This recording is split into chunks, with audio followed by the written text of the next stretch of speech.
It is very, very hot.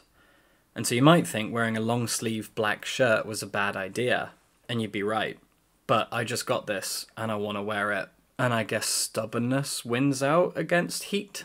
Anyway, I want to talk about how I fell in love with the writings of T. Kingfisher. T. Kingfisher has written a lot of fantasy books for both children and adults under her real name Ursula Vernon. But over the last just handful of years, she has taken on the name T. Kingfisher to write darker things, horror novels and dark fantasy. I've read most of these books, and I absolutely adore them. And I want to talk here about what makes T. Kingfisher's books stand out from the crowd. Her first book under the name T. Kingfisher, I think, was The Twisted Ones. This, on the face of it, is a pretty standard horror novel. But because T. Kingfisher cut her teeth writing fantasy, and fantasy is so often inspired by folklore and mythology, that folklore and mythology bleeds into The Twisted Ones and makes it a pretty unique horror novel. This is a book about a woman called Mouse. At least that's what she goes by. Her grandmother was a horrible, horrible person who finally died over the age of 100. And Mouse's dad has said, look, I'm old. Can you go to your grandmother's house and clean it out and sort through all of her stuff? So she does. She takes a few days and she goes to this house that's now empty and she starts to sort through all of this shit. But Mouse's grandmother was a hoarder, so there's a lot to do here. But Mouse's grandmother was also married to this Welsh guy who moved to the US and kept a diary. And in this diary, he talks about these twisted ones, these fairy tale-like things, these possibly eldritch, maybe fantastical creatures that exist in forests, in wilderness, somewhere out beyond civilization. He knew them when he lived in Wales, and he knows them now in the US. And we start to see glimpses of these things. We start to try and understand what they are, and Mouse realizes that they are real and they are a threat. But what exactly are they? What do they do? This is T. Kingfisher blending the rules and the tropes and the world building of fantasy and horror together. It's a terrifying novel.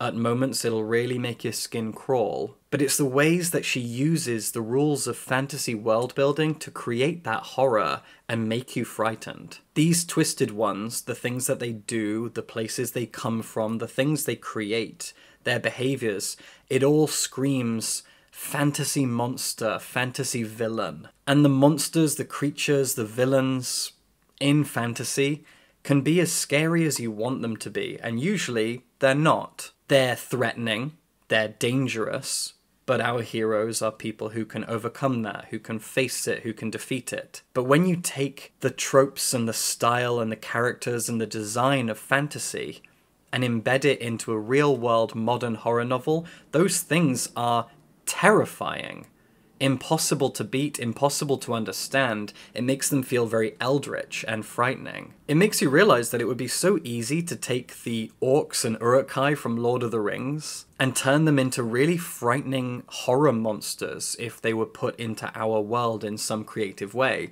That's kind of what happens here. So that's the first glimpse of T. Kingfisher's genius, is taking so many aspects of fantasy writing and using them to make horror seem really, really different, fresh, new, and strange. The first book of hers that I actually read was this, What Moves the Dead. And this, I've talked about this before, is a book that must have taken a lot of guts to write. Because this is a retelling of Edgar Allan Poe's The Fall of the House of Usher. And just imagine finding the confidence to take one of the most beloved Gothic stories, one of the most beloved horror stories, from one of the giants of Gothic and horror literature, and go, I'm going to retell that story, and I know exactly how to improve upon it. Like, it would seem arrogant if it wasn't done by someone who is so adept, talented, and proves that her confidence is real and justified. Now, The Fall of the House of Usher is a short story, and What Moves the Dead isn't that much longer. It's a novella. It's under 200 pages long, and it expands on the original story in so many meaningful ways. In the author's notes at the back, Kingfisher talks about how she had a lot of questions when she read The Fall of the House of Usher, questions that weren't answered. And I read these notes after I read the book, so I had already been satisfied by it. But if I'd read them beforehand, I would have immediately thought, but questions and mysteries are good things. A mystery loses all of its impact, all of its intrigue when it gets answered, when it gets revealed. Depending on the genre and the style of story, that can be a really good thing or a really bad thing. If you go back to the Twisted ones, the mystery of what these things are is incredibly enticing. And so going into a retelling of The Fall of the House of Usher with the attitude that you want to answer questions that you had when you read it, that makes me very skeptical. But as I said, I read that after I'd already read the book, and she proved that she could do it. So she did. She had questions, and she also thought of answers that she thought would be compelling. She thought of answers that would work, that would make the story stronger, bolder, grander. And it really did work. She also embeds just a small injection of queerness into this story, which I really, really appreciated, creating a character who is non-binary. It works for the world, it works for the story. I thought it was great. And it's the house itself and the land surrounding it that she's really expanded on in this story. I've talked about it at length in a full video that you can go and watch. But I was so impressed by the way that she had specific questions that she wanted to answer, and so she did. That's part of her genius, is an incredible amount of confidence as a writer. That in itself should be celebrated. So far, I've talked about an American modern horror novel and a retelling of a classic gothic horror story. But as I've said several times, Kingfisher as Ursula Vernon has written fantasy. None of which, by the way, I have read. But here we have Nettle and Bone. Nettle and Bone is a fantasy novel, but it is bleak, grim-dark fantasy that is wonderfully fairy tale inspired. It takes the concept, the tropes, especially the more modern approach to fairy tale, and flips it all on its head, inverts it completely. This is a mirror version of a fairy tale. Now obviously everyone knows that the stories of Hans Christian Andersen and the Brothers Grimm were dark and bleak and frightening and horrible and bloody and all of that stuff, but just set that aside for a sec and focus on what we today in our zeitgeist, what we think of when we think fairy tale. The Disneyfication is massive, and Kingfisher flips that script in such a creative way. Nettle and Bone is beautifully simple. You have a tiny kingdom that is very valuable because it's a port nation at the edge of the ocean. And both to the north and the south are enormous empires. Constantly, this middle nation is under threat of being invaded, destroyed, annexed, something really bad. So they make a simple political move. The royal family has 3 daughters, and they're going to marry one of the daughters off to the prince of the northern kingdom to solidify a political pact between these nations. Therefore, if the southern nation decides to do anything, they stand a chance against it. So off she goes. The eldest princess goes and marries the prince of the northern kingdom. And then she dies. She dies very suddenly in a horrible accident. And you immediately think, I bet the prince did it, because the blurb gives away that the prince is evil. And this is the first inversion. We do not have a Prince Charming here. These princesses need to be saved, or save themselves from the evil prince. So then the second sister goes to get married to him. She's not happy about it, but she remains alive. She gives him children, and she is miserable. And our protagonist is the third and youngest sister, who ends up going on a grand adventure, slowly building a party of characters who represent archetypes from fantasy and fairy tales. And as a party, they will take down this prince and rescue the princess. The party is made up of fantastic people. There is a disgraced former knight who is a very charming himbo. A dog that our princess has built out of bones. He is an undead skeletal dog that she managed to create. There is her own fairy godmother that she finds later on, and the first and most powerful and important member of her party is a witch that she recruits early on. The witch sets her a bunch of impossible tasks because she just can't be bothered to do any of this. So she says, okay, do a series of impossible tasks. And our princess does those tasks, and then The witch goes, okay, fine, I'll come with you. I'll kill the prince for you because you did the impossible things that you shouldn't have been able to do. Like create a cloak out of nettles and build a living bone dog. And so that's where we get the title Nettle and Bone. Every character, every event, every story beat, it's all an inversion of what we would expect from fairy tales. It is dark, it is strange, it is eldritch, it is grimdark and bleak, but it's also really, really funny. There are a lot of moments of brilliant humor and comedy in here, which I really didn't expect. But in that way, it's kind of celebrating its own difference, the way that it sets itself apart from everything else. So T. Kingfisher has proven that she can write horror, that she can write gothic stories, and that she can write dark fairy tales. All of these things share only one commonality, which is darkness.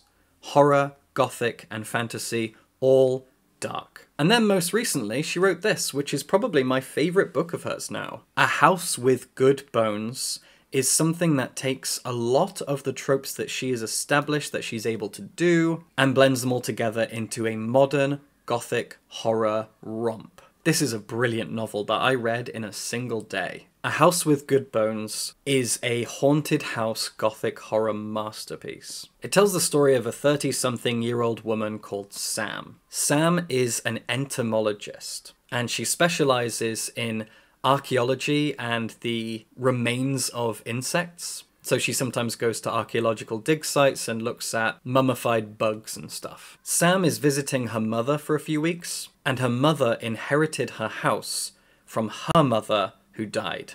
So you have 3 generations of women. The grandmother who originally owned this house, the mother who now owns it and lives in it, and Sam. The grandmother is dead, and Sam's mother is acting strangely. When Sam gets there, her mother isn't quite the woman that Sam has always known, and so Sam even calls up her brother and says, "When you were here recently, was Mum all right?" She's acting a bit strange, and he agrees that she has been acting weird. And that weirdness is really subtle, and I like the subtlety of it because you have to trust Sam that she knows her mother. The fact that it's so subtle implies that Sam and her mother are close, that they understand each other, and only Sam and her brother would know how their mother is acting very, very subtly differently. For example, she's never been a religious woman, but now she says grace before she eats. She grew up in the 60s and she was never afraid of swearing, but now she tells Sam off for cursing. She seems paranoid. She seems like maybe she's being watched and she knows it and she's worried about it. And Sam doesn't really know what to do with all of this. She gets to know a few of the neighbors and the people around and starts asking them stuff. But there is something weird going on here. And as the novel goes on, we learn more about Sam's childhood, her mother's childhood, the way that Sam's mother's mother behaved, her attitudes as a parent, the weird stories that she would tell. One in particular is about the underground children who lived underground and would crawl out and steal you away if you didn't do your homework or didn't eat your vegetables. And you start to wonder if these kids might be real. Making things even stranger is the fact that there are a lot of black vultures hanging about. And you find out that it's because a neighbor actually is like a vulture expert and she keeps vultures, and she has a tree in her garden that sort of acts as a homing beacon and a nest for them, so that makes sense. But the vultures are very interested in Sam's mother's house. Sam's work as an entomologist and a biologist comes into this in really clever ways. And there is definitely a haunting going on here, and you immediately assume it must be Sam's grandmother. But the way that the haunting is handled, again, there are fantastical elements to it. It's all absolutely brilliant. What T. Kingfisher really excels at is visual descriptions. Horror is a very subjective thing. Some people are frightened by it, some people are not. Some people hate jump scares in films, some people enjoy them. Blah, blah, blah, as it goes on. T. Kingfisher is particularly good at making your skin crawl through visual descriptions. There's a moment in What Moves the Dead that involves a hare, the animal, not hair, that is really, really spine-chilling and uncomfortable. And there are a lot of moments like that here. I would call it body horror occasionally, but not in the ways that you'd expect. Not in the sense of blood and guts and broken bones and David Cronenberg style stuff. That's not what I mean. It's more fantastical. Impossible things that bodies do. Impossible things that Kingfisher knows she can use to really upset the reader. There are some great moments of uncomfortable horror in this novel. In all of her books. She's particularly good at strange, fantastical, impossible imagery that she knows will frighten you and make you feel very uncomfortable. Really give you chills. I am so impressed with T. Kingfisher and what she does. Her work is dark. That's the whole thing. Like I said, that's what glues all of these books together is darkness. Whether they're horror, gothic, fantasy, or some wonderful melding of all three of those things, it's darkness.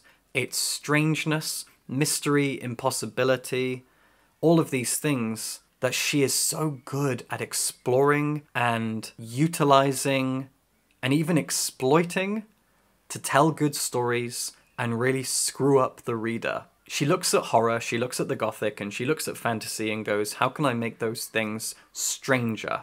What's not been done before that I could do? That's the impression I get. And they're all brilliant for that reason. The sense that she wants to inject more darkness into fantasy and inject fantasy into horror in order to make horror stranger and more Lovecraftian and more weird. Absolutely brilliant. That's the genius of T. Kingfisher, is looking at how fantasy can make horror better and how horror can make fantasy darker. Absolutely wonderful. So cool. She's great.